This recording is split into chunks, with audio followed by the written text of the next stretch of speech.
Saya sesungguhnya kita merespon setiap ada informasi, tetapi tentulah informasi itu harus didalami dengan suatu bukti-bukti yang cukup. Sudah ada pihak yang sudah dipanggil atau dilakukan klarifikasi. Sudah ada beberapa mungkin para tugasnya sudah melakukan kegiatan pengumpulan data, informasi, termasuk juga dokumen. Tapi detailnya sekali lagi kami tidak akan sampaikan secara rinci karena tahapannya adalah masih di penyelidikan. Nah, KPK-nya tuh begini, Pak, kami ini serba susah. Setiap kami mempersoalkan, lalu dituduh mempolitisi, mau menjegal Anies, padahal nggak ada urusannya dengan Anies. Ini temuan BPK, gitu loh. Mahfud MD bilang, menurut KPK, kasus sulit ditangani mereka karena menyangkut Anies Baswedan. Lah, ini penjaga hukum apa penjaga bakal capres? Lembaga anti korupsi seperti KPK dibawa-bawa masuk ke dalam gelanggang politik. Ini yang membuat KPK jadi serba salah waktu mau periksa Anies Baswedan karena mereka itu selalu ditekan dan dianggap bagian dari gerakan politik untuk menjegal Anies Baswedan. Masalahnya apa sebenarnya? Bukankah KPK memiliki resource yang luar biasa untuk mengungkap dugaan kasus sepele? KPK punya semua SDM, punya semua peralatan yang konon maha canggih. Dan sekali lagi, kendalanya tuh apa gitu loh?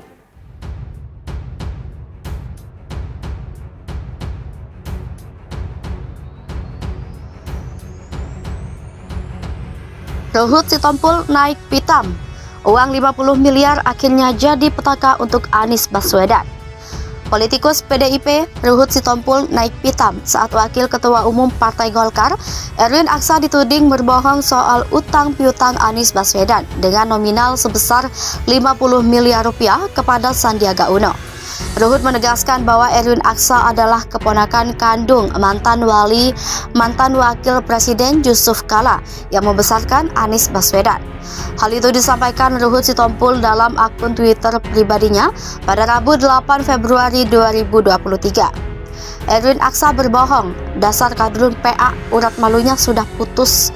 Ingat, Erwin Aksa keponakan kandung Yusuf Kala, sedangkan nggak benar yang besarkan atau orbitkan.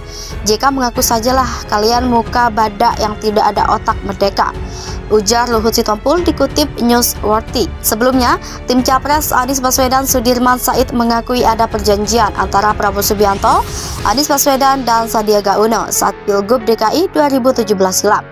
Perjanjian itu menyangkut utang piutang dan beban logistik Pilgub DKI. Namun, Sudirman mengatakan utang tersebut bisa dianggap lunas apabila pasangan Anies Sandiaga menang Pilgub DKI, sehingga dia menilai perjanjian tersebut sudah tidak berlaku lagi. Tapi perjanjian di kota kalau pilkadanya menang, utang piutang selesai dan dianggap sebagai perjuangan bersama, kata Sudirman Said saat dikonfirmasi Senin 30 Januari. Sudirman juga mengaku tidak pernah mendengar perjanjian Prabowo dan Anies menyangkut Pilpres. Dia tahu betul karena ikut berdiskusi dengan Anies dan Sandiaga. Mengenai perjanjian Pilpres tidak pernah mendengar itu, tegas dia. Meski membantah soal perjanjian utang, namun Sudirman menyebut pernah diminta Prabowo untuk menanyakan kesediaan Anies menjadi capresnya pada 2019 lalu. Akan tetapi, Anies menolak tawaran Prabowo tersebut. Berkali-kali saya diskusi, jawaban beliau, saya akan fokus mengurus Jakarta, ujar Sudirman. Terbongkar, dokumen penting Anies diretas ternyata Anies terjerat hutang hingga puluhan miliar. Manuver mendadak elit Gerindra yang menyerang Anies Baswedan salah satunya soal hutang 50 miliar rupiah ke Sandiaga Uno. Kegaduhan ini pun disoroti oleh wartawan senior dari forum News Network, Hersubeno Arif. Mencoba menelusuri masalah ini, ia pun akhirnya mengaku melihat langsung dokumen mengenai klaim utang Anies yang diributkan yang ia dapat dari perwakilan kubu Anies, Sudirman Said. Meski tak bisa menunjukkan langsung ke publik karena tak diperkenankan, Hersu mengungkapkan bahwa soal utang itu dikonfir alias benar adanya. Meskipun dari segi jumlah tidak langsung 50 miliar rupiah persis. Dalam dokumen tersebut, Hersu mengungkapkan lengkap bermateral dan menunjukkan legalitasnya.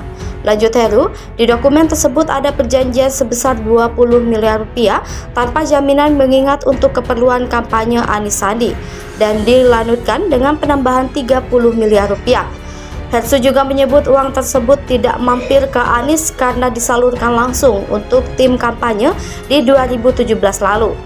Di situ ada perjanjian 20 miliar rupiah dan itu disebutkan tanpa jaminan dan tanpa bunga. Karena ini untuk keperluan kampanye DKI dan itu dananya tidak diterima langsung ke Anies tapi langsung diserahkan ke tim kampanye. Dan kemudian dia mengakui meminjam lagi 30 miliar rupiah dengan begitu total utangnya 50 miliar rupiah. Jelasnya. Terkait penjelasan kubu Anies dalam hal ini, Sudirman Said soal utang sudah selesai jika Anies Sandi menang. Maka Hersu berdasarkan dokumen yang ia sempat lihat mengkonfirmasi bahwa kalau tersebut benar adanya sehingga pada dasarnya tak ada lagi utang Anies ke Sandiaga. Memang dalam perjanjian tersebut disebutkan apabila Anies Baswedan dan Sandiaga Uno memang dalam Pilkada DKI Jakarta maka utang piutang itu akan dihapuskan. Sementara kalau mereka kalah Anies berkewajiban membayar utangnya. Nah, itu yang tadi saya sempat baca dan bagaimana kemudian mekanisme penghapusan utang itu yang akan dibicarakan lebih lanjut. Poin-poinnya seperti itulah jelasnya. Sebelumnya, pihak Anies Baswedan melalui perwakilan Koalisi Perubahan, Sudirman Said, telah angkat suara bahwa memang ada soal utang tersebut. Namun dalam klausul yang disepakati ada ketentuan jika Anies Sandi menang di Pilkada DKI 2017, maka utang tersebut selesai dianggap sebagai dana perjuangan bersama. Hal ini kembali ditekankan oleh pendiri kedai kopi Henry Satrio yang ditunjuk Anies untuk menjelaskan mengenal masalah utang yang diributkan. Merengek hutang 50 miliar Anies dilunaskan, Sandiaga Uno akhirnya buka suara. Ketua Tim Ses Anies Baswedan Sudirman Said mengatakan bahwa utang piutang yang terjadi antara Anies Baswedan dan Sandiaga Uno sudah terselesaikan. Sebelumnya, sebuah isu beredar tentang Anies Baswedan yang dituding memiliki utang piutang dengan nominal sebesar 50 miliar rupiah kepada Sandiaga Uno. Sehubungan dengan hal tersebut, Sudirman Said mengatakan bahwa informasi yang beredar itu memanglah benar. Sudirman Said membenarkan bahwa kesepakatan telah terjadi antara Anies dan Sandi pada saat Pilkada DKI Jakarta 2017. Menurutnya, Anies Baswedan yang saat itu tidak memiliki uang secara terpaksa harus meminjam uang kepada Sandiaga Uno. Kemudian ada perjanjian utang piutang dengan Pak Sandi dan Pak Anies, karena pada waktu itu Pak Anies tidak punya uang. Ujarnya dikutip dari Metro Selasa 7 Februari 2023. Walaupun demikian, Said kemudian menjelaskan bahwa transaksi utang piutang ini akan hangus ketika pilkadanya menang. Atas dasar hal tersebut, maka perjanjian yang terjadi antara Anies Baswedan dengan Sandiaga Uno tidak dianggap sebagai utang.